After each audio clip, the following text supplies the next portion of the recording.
What up, everybody? It's not Larry. It's me again. Larry's adopted daughter, Olivia Rondeau. Hi, how are you? How you doing? How's everybody doing tonight? I am going to do a very interactive live stream tonight. I wanted to talk about my political journey, where I came from, how I changed, how I evolved into the conservatarian activist slash journalist I am today. So I usually do take a lot of questions on this live stream, but I will take a lot more today.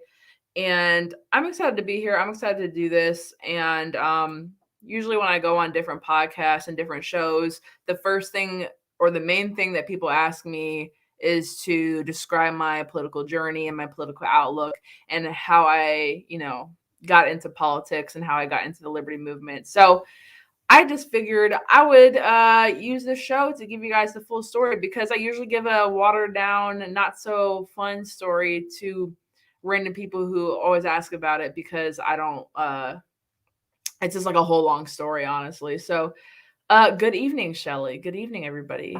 I think we're live. Okay, we should be live to Facebook, YouTube, and Twitter right now, so that's good.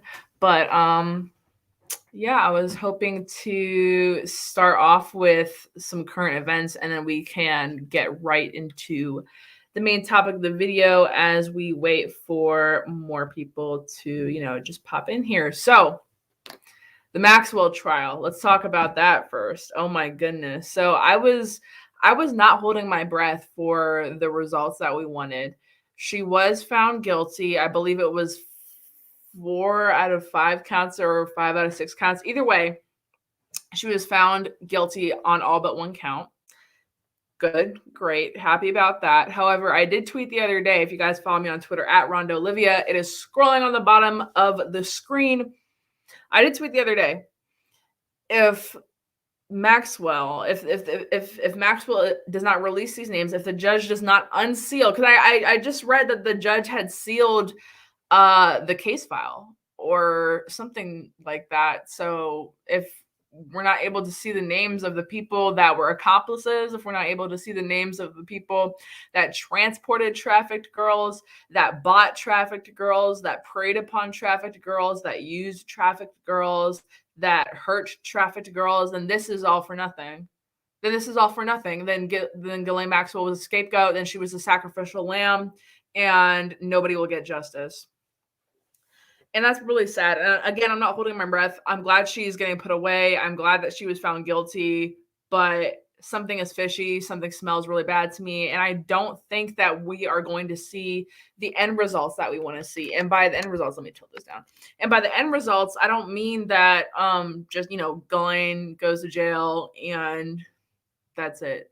Everybody involved needs to go to jail. The Clintons are involved. The British royals are involved. It's insane. It goes all the way to the top. And I'm just not hopeful that we're going to see Prince Andrew in prison. I don't think we're going to see that. I'm sorry to say. Yes, the names were sealed to keep the identities of world leaders secret. Yep, they resealed the Epstein files. And it's like, does anybody need any more proof that they're conspiring against us? Does anybody, oh my God, my boyfriend's in here. Does anybody need more proof that this is all just a circus show? Am I going crazy? Maybe I'm going crazy. Everyone in the chat type, congrats, Patriot J. He just got sworn in as a lawyer today. Hey, young black man doing powerful things. Good job. So yeah, I did want to talk about that because I just feel like I have to talk about it all the time. And I just recorded a video. It's not up on the Sharp Boy channel yet, but I just finished recording a video that will most likely be up next week about how I need to hold myself accountable, and other, libertarians and conservatives and just people who consider themselves to be anti-establishment need to hold themselves accountable to talking about the Ghislaine Maxwell trial as much as we can. And people have tried to call me out for it, saying I don't talk about it enough, which I guess on Twitter, I don't spend all my time talking about one subject. So if you see me you might see me retweet something. I might not a lot of posts, and that did kind of bring it more to the forefront of my brain. So if you guys saw maybe 3 weeks ago on Kennedy, maybe 2 weeks ago, 3 weeks ago on Kennedy on Fox Business. I did mention the Ghislaine Maxwell trial when we were actually on a panel talking about the Jussie Smollett trial, which is like, cool, that's fine, that's dandy. That's all good to mention, but I don't think we should be talking about it all the time. Not because Jussie Smollett should get off or that he doesn't deserve shame or that he's not guilty of, misusing the criminal justice system and misleading the public. But the real crime and the real tragedy is that Ghislaine Maxwell preyed upon and raped young women and girls and trafficked them and let her boyfriend, Jeffrey Epstein, do it too. So it was just, so we should be talking about that.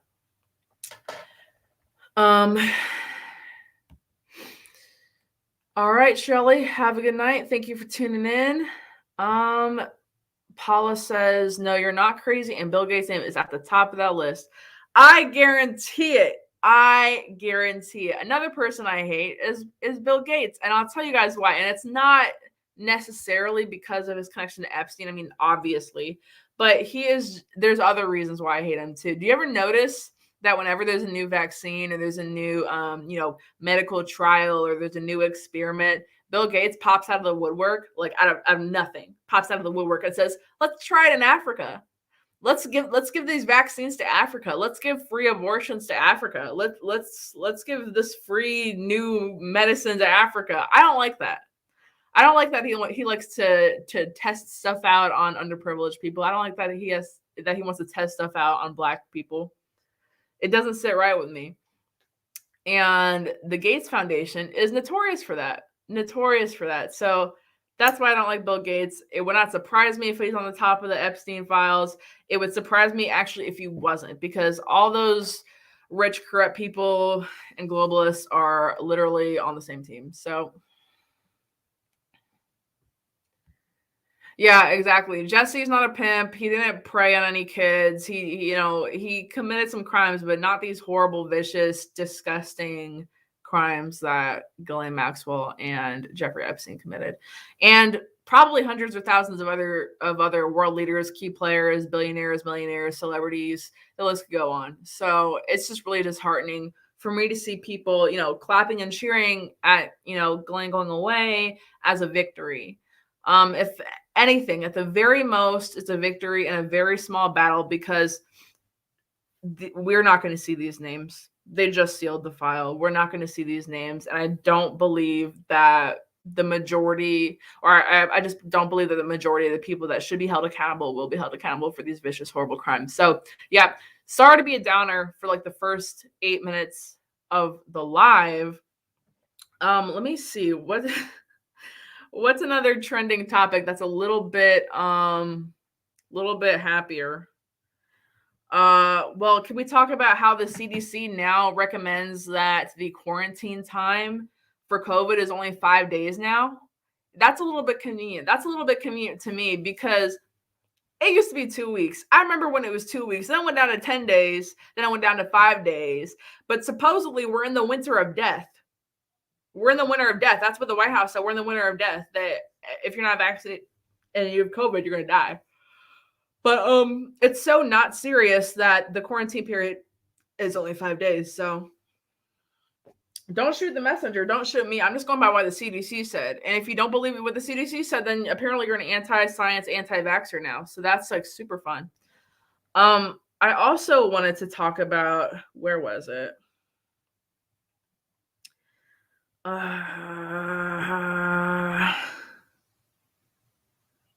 Where's that thing about Joe Rogan? So Joe Rogan moved a sold out show in Vancouver over the vaccine mandate in Vancouver. A lot of people were criticizing him for that. And it's a lot of people that would never go to a Joe Rogan show in the first place. Like, these people are not buying tickets to Joe Rogan shows. And they're saying, oh, he's just all about, he wanted to rip people off. He's scamming people. He sold out the show. Now he has to have it there. And he just wants to endanger people, blah, blah, blah, blah, blah. I call that sticking to your principles. He's rich. And honestly, he's rich enough to afford ticket sales loss. I would expect him to stick with his principles and not hold events where they would be required to show a vaccine passport to get in. I respect him for that. He did the right thing. If he didn't do that, I would honestly probably sitting here criticizing him right now if he was holding an event in a place where people had to show vaccine passports to get in. So I agree with him.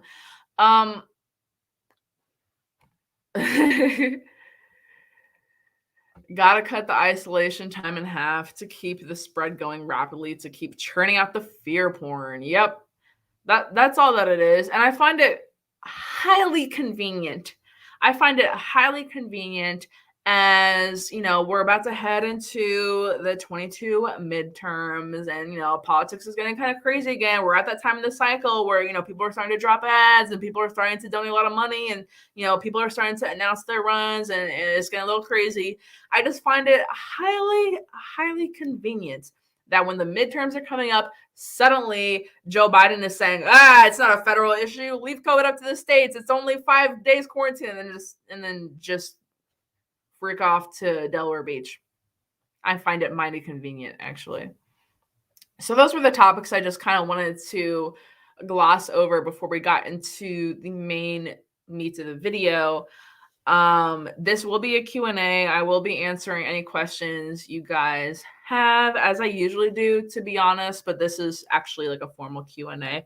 But I just wanted to kind of start talking about my political journey. And I guess I should preface this by saying that for those who don't know, I'm not a registered libertarian like Larry is, and Sharpway is a libertarian channel. So I'm on here to talk about libertarianism and liberty, but in my head, that can be separate from the LP. I'm not going to say whether or not it should be because I don't know the answer to that.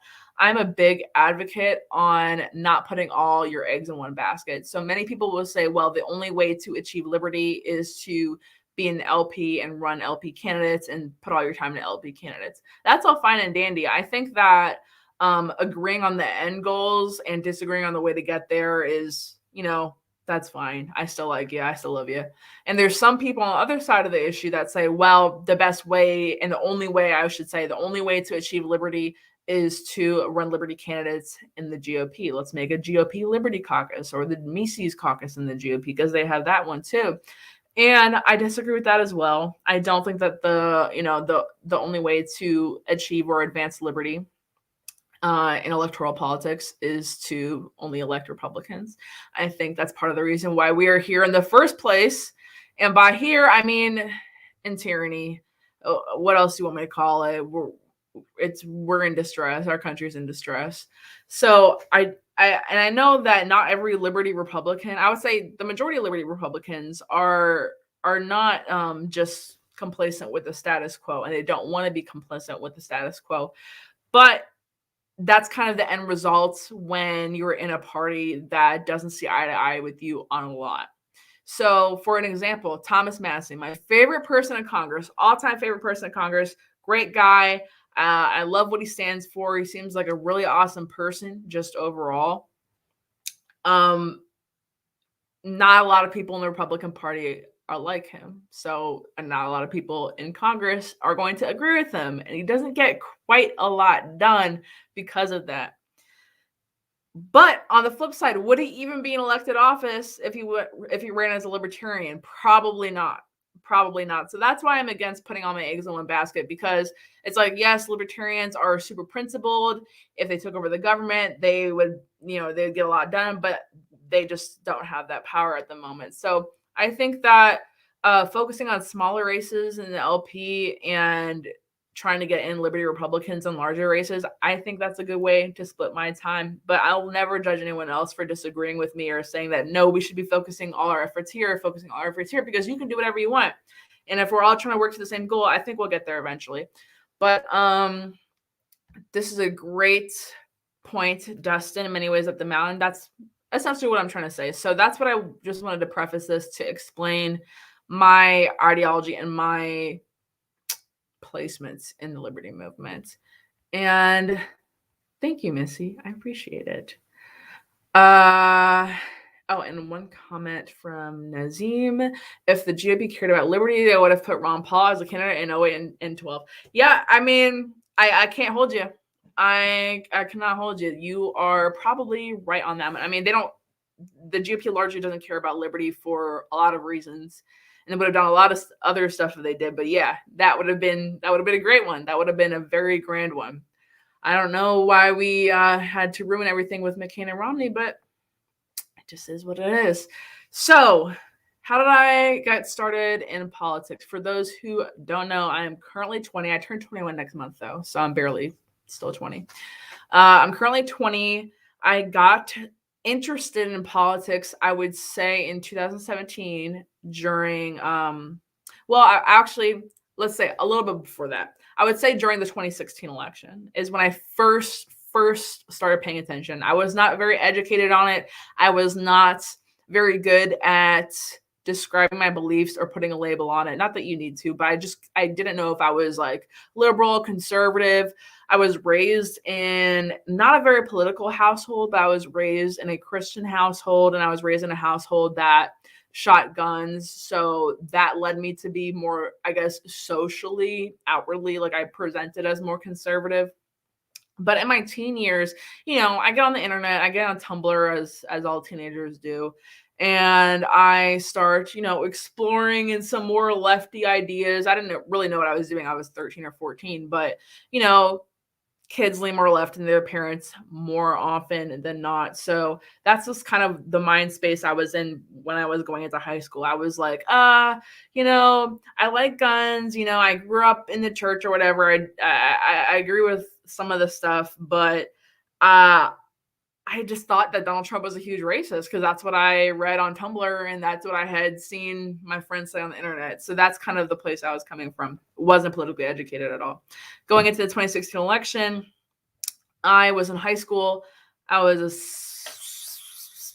sophomore, I believe. Sophomore, I think. And I went to a majority white high school. And I was on the wrestling team. So I was like the black girl on a team full of mostly white guys. And they treated me pretty well. I was friends with most of them. And I remember having conversations with them, talking about politics and the election coming up. And a lot of them, most of them weren't even 18, but a lot of them were like, oh, I support Trump. I support Trump. And in my mind, I'm like, oh my God, I'm friends with these racists. And I didn't even know they were racist. Because they always treated me with respect. Now, in hindsight, that makes zero sense. Why would they be racist if, we're best friends and teammates and all that? But that was my 15-year-old logic. So I go home, I tell my dad, who is black, and I'm like, oh my God, like, Dad, these kids at school are racist. They're talking about supporting Trump. Like, what's going on? And then my dad was like, well, I don't think he's a racist. And so that was like my black father admitting to me that he didn't think Trump was a racist and that he would be supporting him in the 2016 election was kind of what was the catalyst for me, me making my own political journey. Because I was like, okay, clearly I've been lied to. Clearly someone's wrong. Somebody lied to me. Because all these people I like and respect in my life cannot be a racist. My black father could not be a racist. Like, there's no way. So I do my own research. I'm like 16 years old looking at like the Clinton Foundation conspiracy theories and all this kind of stuff. Because obviously Hillary Clinton was the Democratic nominee at the time. And I just straight up decided, I was like, there's no way in hell I can support Hillary Clinton. I can support the Democratic Party after knowing what they've done. I mean, I was going into the history of the Democratic Party. I was looking at how racist their past is. And how racist the Clintons' past is, and I couldn't stomach it. I couldn't stomach it. So for a while, I was just like, okay, well, I can't be a Democrat. I can't be a Hillary supporter because I had opened my own eyes through educating myself on the internet, basically, to the truth of the evils and the insufficiency of the Democratic Party. So I just thought I was going to be a Republican. I didn't know there was other choices. I didn't know you could be independent.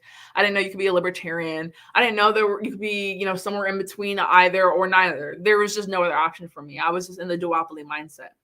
So from 2017, 2018, 2019-ish, I was definitely more on the MAGA or Trump train, the Trump side of Twitter, all that kind of stuff. Full disclosure, I did vote for Trump. I've posted about that a lot. I think I've definitely talked about that on videos and shows and podcasts and stuff like that before, but I did vote for Trump. I have my reasons for it, and you guys can ask me questions, obviously, so you can ask.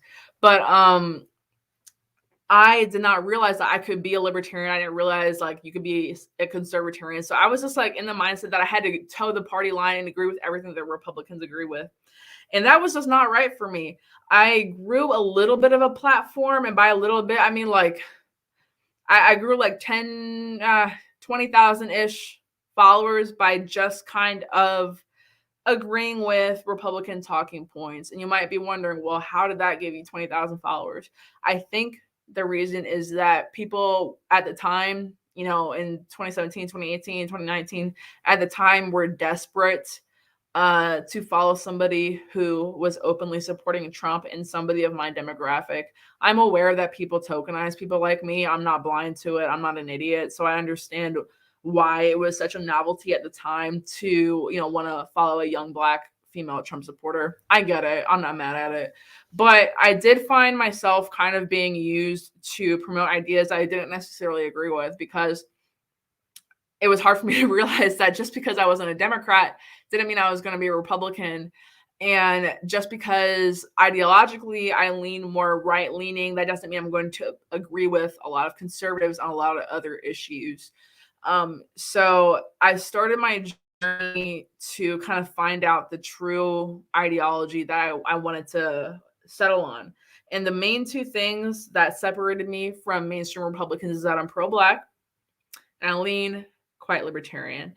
And by pro-Black, I mean I'm pro the advancement of Black people. I think that there's racism in this country. I think that the government has created a system of racism in this country that has not died yet, even though Jim Crow is over. I just don't think it just goes away just like that. And a lot of libertarians I have found believe that as well. And so that leads me to the other reason why I kind of differ or strayed from the GOP, even though I never was in the GOP. It was I lean a lot libertarian. I don't think that people should be thrown in jail for smoking weed. I know, it's crazy. I know.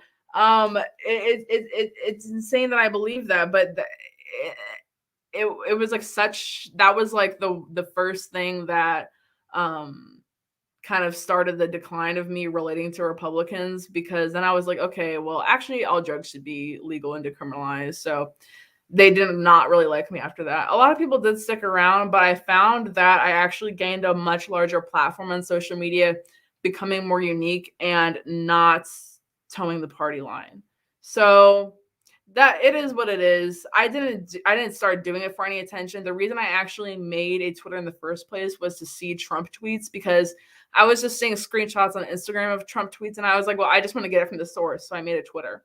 And then, like I said, people follow me because for whatever reason, but I think the reason I had a large platform at a young age was because people were tokenizing me, which is a little weird to realize in hindsight, but it is what it is. It is what it is. I understand that I am a slight rarity, but yeah, it is what it is. So from there, I had to decide what I wanted to do with my newfound ideology, and I decided to start writing my thoughts. I had no formal writing training. I did not go to college for writing or journalism or anything like that, but people just found my opinions interesting enough on Twitter, and so I was like, okay, I guess I will take more than 220 characters to explain myself. So I wrote for a couple blogs, did not get paid for it, political blogs. Anyone that would publish me really started going on podcasts, smaller than Larry's show, much smaller. Like I would go on podcasts with people who had 12 subscribers just because I wanted to talk to other people. A lot of it was motivated out of loneliness because, like I said, a slight rarity. There aren't a lot of people who look like me and think like me. Sometimes it's one or the other. So most of the time it's one or the other. And it was a little frustrating. So yeah, I would write for anybody who wanted me to write for them. I would go on anyone's show that wanted me to go on their show. And through talking to people, through relating to people, I did learn a lot. My ideology has changed. I wouldn't say I did anything near a complete 180 from where I first started off when I first made social media and started being active in politics. There were a lot of things that I still agree with that, you know, my 17-year-old or 18-year-old self had to say. And there are a lot of things I don't, and a lot of it is due to just conversing with people. I don't have an echo chamber. If you've been on my Twitter, you probably, I mean, maybe not, but I feel like you'd probably be confused if you see who I retweet and who I follow, because it's all over the place. It's leftists, it's conservatives, it's Republicans, it's Democrats, libertarians, anarchists. I follow a lot of anarchists. I think y'all are pretty awesome. So yeah, I think my ideology has been molded by a lot of different people. Here we go. Logic says I was in an echo chamber for a while and it got boring kind of fast. Yeah, I was definitely in an echo chamber when I first started off on Twitter, and I was just responding to all the MAGA people, and the MAGA people were responding to me, and we were vibing, and I was like, "Whoa, these people are cool." And they're also saying back the blue, and they're also saying send $1 billion to Israel, and they're also saying that, you know, drugs should be criminalized, and they're also saying that you know, systemic racism doesn't exist. And then I was like, oh man, I don't fit in here, do I? And it's not that I hate Trump supporters. Like I said, I did vote for Trump, and I'm surrounded by a lot of people who still consider themselves to be, like, you know, diehard Trump supporters. But I just realized that a lot of the views that I was, you know, retweeting and supporting because I supported Trump, it just didn't make sense to me. And I realized that I was in an echo chamber. So I had to get out of that. And I'm glad I got out of that before, you know, I really came into adulthood, because a lot of people kind of stick to that and don't really get out of their echo chamber, their little bubble, for the rest of their lives. So I'm glad I did not do that. I voted for Trump reluctantly in 2016 and wanted Rand. Didn't we all? Didn't we all want Rand? And did not vote for him in 2020. He lost me in the bump stock ban, then his reckless spending. So yeah, when people ask me some of my biggest gripes with Trump, and I don't know if gripe is the best word to use, but bump stock ban is up there, reckless spending is up there, even though that's not really out of the ordinary from any other politician. You know, we don't have presidents with good spending record. This is not going to happen. I did not expect it to happen. I did not expect him to ban bump stocks, though. That was something I did not expect. And that was probably the hardest thing for me to reconcile with, and I never really did, but that was probably the hardest thing for me to explain when I openly voted for Trump in 2020. And that was just because at that time, I didn't see the LP as a viable option to advance my goals. I encouraged other people to vote for the LP if they agreed with that, because I just don't really like to see people voting Democrats. So I was all cool with people voting for Jo Jorgensen. I like Jo Jorgensen. She had a lot of things and said a lot of things that I disagreed with. So even if I did want to vote for the Libertarian Party, I probably would not have voted for Jo Jorgensen, because she did some things that just it kind of irked the more conservative side in my brain. So I was just like, nah, I'm not with it. But yeah, also Trump being very, very pro-vaccine to the point where he refused to force Fauci out of power, and now we have vaccine mandates. And yeah, a lot of Trump supporters are saying, well, Trump was never for the vaccine mandate, just for vaccines. And I was like, well, he kind of did nothing to stop the vaccine mandates or the mask mandates. So I have nothing else to really say about it.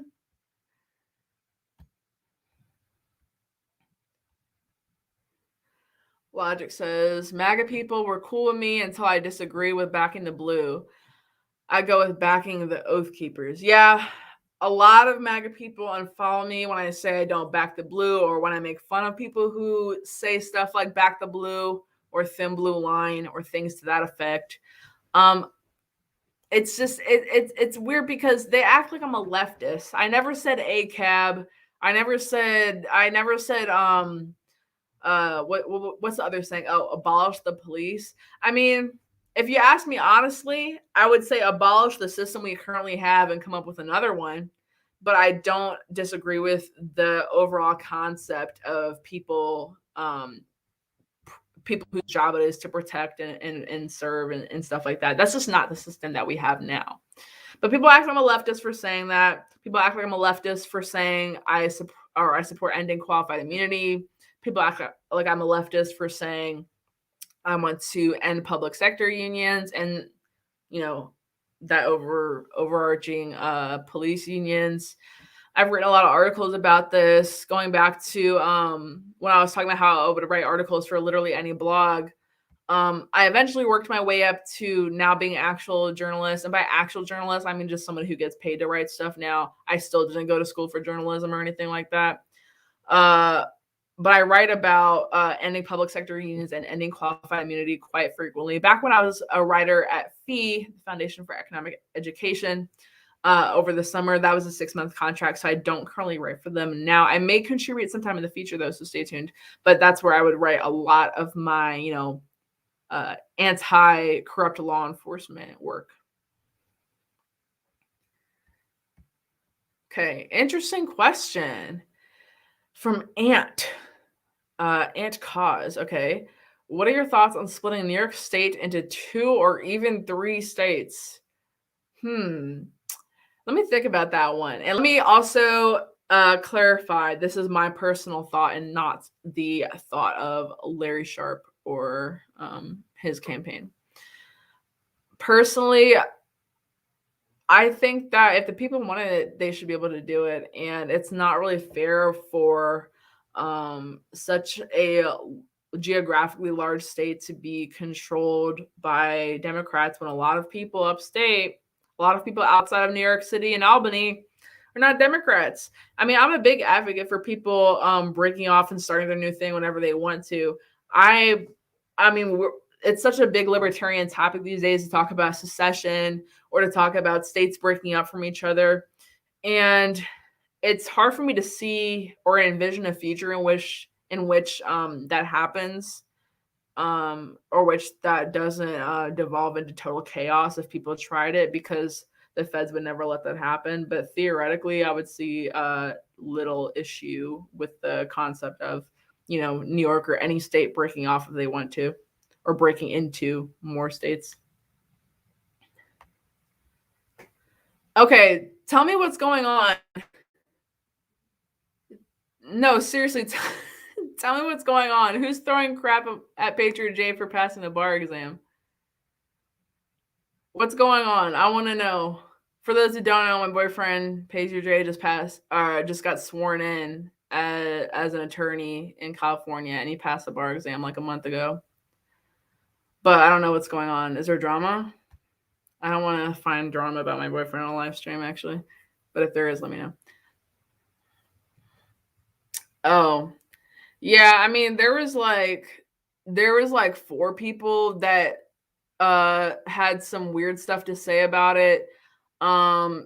I think it was mostly racist people. Somebody said that a chimpanzee could pass the California bar. So I don't know if these were serious people or not. But yeah, I'm just a crazy girlfriend. It wasn't like there was a lot of crap being thrown at him that I saw. I just went through all the replies and looked for negative stuff to bomb people out because I'm insane. But you do that for people that you love. So yeah, that's the reason for that. But thank you for that. He was just in here. You missed him. He was just in the chat. But yeah. Crap. What was I talking about? Oh yeah, we're talking about the Thin Blue Line. Yeah, we are not a Thin Blue Line channel. I'm sorry to say we are not we're not a Thin Blue Line channel. And that is me speaking for this entire channel, because I know that Larry is not a Thin Blue Line person either. And that's not to say that, I mean, speaking for myself and speaking for Larry, we're not the same people that are saying ACAB and all cops are bastards and all this and all that. But we do critique a system, and we critique the system in, I think, a very fair and level way. compared to a lot of, leftists that, conservatives hate for saying the same things. Does anybody have any other questions? Usually the chat is like more popping than this. And then as soon as I add Q&A to the title, nobody has any actual comments or questions. So that's crazy. If anyone has any questions about literally anything, I'll answer it, because now I kind of don't know what to say, because I went through like my whole political journey. Or we could just talk about more current events. Let's see what's going on Twitter. I don't want to talk about drama, though. I know there's so much drama on Liberty Twitter and conservative Twitter, and I'm just trying to stay out of it. Even though people want to drag me into it. Again, a big shout out to Joe Rogan for moving his show from the spot in Vancouver that was going to require vaccine passports to get in. Oh my God, Logic, I'm glad you got some logic now, because what the hell is this? This is so funny though. Like I personally think that one must have a lot of cognitive dissonance to, fly the guys in flag, anthem, blue line flag. I've seen it a lot. I've seen it so much. I probably saw it the most in Florida. I did a lot of door knocking and campaign work and just a lot of time in Florida and spent a lot of time in Florida in general. And I've seen that so much there. They love the police there, which is crazy, because you would think Florida, a lot of crackheads there. I don't think they love the police, but the conservatives there, they love the police. It is a pretty free state. I'll give them that. And so they think that they can have, a police state and a free state at the same time, but you can't. It's only a matter of time. Predictions for 22. I think that we're going to see a slight red wave. I don't think it's going to be a complete 180 from the direction we're going in, but just based off of the Jersey election and the Virginia election, I think that the pendulum is starting to swing back the other way. Let's go, Brandon. People are tired of Joe Biden, and that it is what it is. On specific races, I can tell you this: I don't think that the GOP will fight hard enough to keep Georgia. I hope, or to keep to make Georgia more red again. I hope they do. Like you guys may not know, but I've talked about it before. I worked on the Senate runoffs in Georgia for Kelly Loeffler and David Perdue. I canvassed and campaigned for them and stuff. And those were the two worst candidates they could have ever put up. So boring. Kelly Loeffler had like insider trading allegations against her. David Perdue, I don't even know what he did. He was so boring. And the Democrats put up like the two best possible candidates they could have, and they still barely won. So that goes to show me that the Republicans in Georgia just didn't care about that election. We'll see if they care now, because Stacey Abrams is gearing up. And I hate to say it, I'm taking Stacey Abrams seriously. I know that Republicans don't want to take Stacey Abrams seriously. And it's not because she's a serious person. It's not because she is, has a serious ideology or is a serious leader. It's because she has serious money, serious power, and serious influence. It's not well-deserved, but she has it. And I'm taking her seriously. So and if the Republicans don't, and if they continue to not take these Democrat women especially, it's like... I don't want to assign motive where there may not even be one, but it's like a lot of Democrat women who the Republicans don't take seriously when they're running, like AOC or Ilhan Omar, end up winning because they were not taken seriously as a serious threat, is what I'm trying to say. So I hope I shouldn't say we because I'm not a Republican, but I hope the Republicans don't continue to keep making the same mistakes over and over and over and over. Yeah, Florida is a quote unquote free state with a lot of weird anti-liberty laws. I've criticized Ron DeSantis a lot, and a lot of Republicans don't like that. A lot of libertarians have an issue with it. Um, I stop. I have like such an urge to bring up drama right now. I won't. But a lot of libertarians have an issue with me criticizing Ron DeSantis. It's because yes, you can walk around Florida without, showing your mask or or showing your vaccine passport everywhere. I love that. I love that it's currently among the freest states in the nation. However, that doesn't mean it's free. And it's like Ron DeSantis is out here making a mission out of banning critical race theory and banning Ben and Jerry's because Ben and Jerry's doesn't like Israel.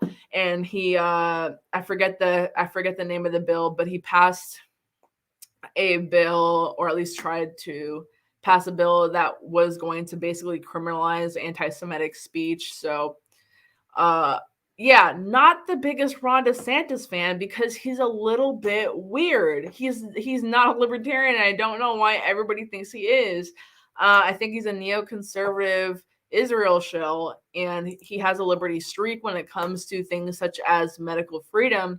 But when it comes to critical race theory, he wants to ban it. And we've already talked about critical race theory on this channel and my opinions on it. I'm not pro critical race theory for anyone who is curious. I'm also not pro banning ideologies because you don't like them. So that's my stance on that. So yeah, Ron DeSantis has a weird combination of liberty and authoritarian beliefs. And, I give him credit where credit's due. I think he's probably a good governor for Florida, and he should stay governor. I don't want him to be president because he would. Imagine a person who wants to ban Ben and Jerry's in government buildings or stop them from being sold to the Florida government because they don't like to do business with Israel. Imagine what he would do with presidential power. I don't want to see it. I don't want to see it happen. Yeah, so look it up if you guys haven't seen it, but essentially the bill was aimed to ban anti-Semitic speech on campuses. So schools, publicly funded, like, college campuses, high schools, whatever. That sounds all fine and dandy until you read the bill's definition of anti-Semitism. I encourage you guys to go read it. I'm not going to go into a whole big conspiracy thing because it's one of those sensitive topics where people will take me criticizing a bill aimed to stop anti-Semitism and call me anti-Semite. People who know me know I'm not an anti-Semite. I'm a free speech absolutist. That's what I am. And I will fight for people's right to say what they want, even if I disagree with it, even if it's a bad thing to say. But the way they were defining anti-Semitism in the bill was people who were critical of Israel. It was a very arbitrary guideline. It was basically defined as people who were being unfairly critical of Israel and holding Israel to things that the government deemed to be unfair.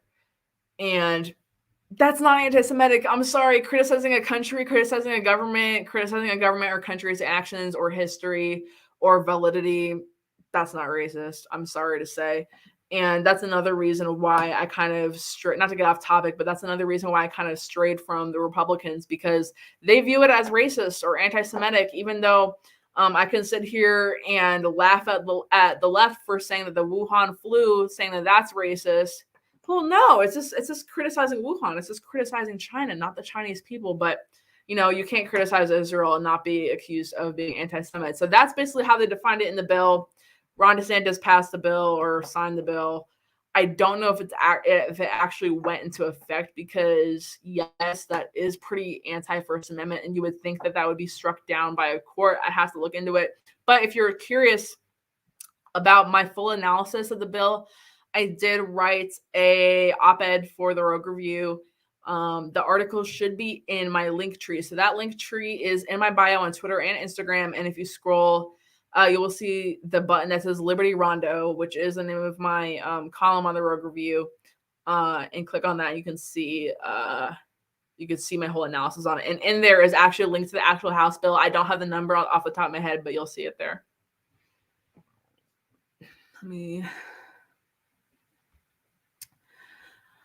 I was gonna catch up on the comments, but I'm not getting no comments. That's crazy, guys. Even though I'm live to everywhere right now. Okay, that's fine. If you guys don't have any more questions, I really kind of finished my story. I usually go to over an hour. But I won't keep you guys if you guys are just bored. Thank you guys for listening to me so much. I just finished recording that video I was talking about earlier. I think I talked about this last week and the week before, but I finished recording a video on some high profile trials that have been taking place lately. I basically talked about Kyle Rittenhouse trial, Andrew Coffey trial, the Ahmaud Arbery trial, and the Ghislaine Maxwell trial pretty briefly in that video. So that should be uploading in the coming week or so. Thank you guys so much for tuning in. Don't forget to like, comment, and subscribe to the Sharpway channel. And you can find me, like I said before, Rondeau Olivia on Twitter, scrolling at the bottom of the screen. And I'm also on Instagram and Facebook. All right. Thanks. Bye.